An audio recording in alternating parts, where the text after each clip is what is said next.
Und da ich jetzt gleich mehrere Winkel schneiden muss, möchte ich aber gerne, dass sie halt alle gleich bleiben. Und deswegen nehme ich mir jetzt einfach hier meine 4 Hölzer, lege die hier ordentlich beieinander und kann dann Klebeband drumherum wickeln und den Schnitt auf einmal erledigen.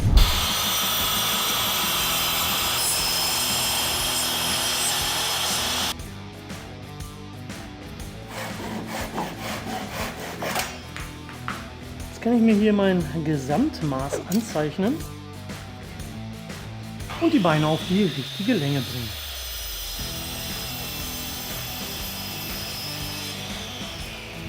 Ihr seht, man kann auch mit einer günstigen Kappsäge zum Ergebnis kommen, man muss sich eben nur zu helfen wissen.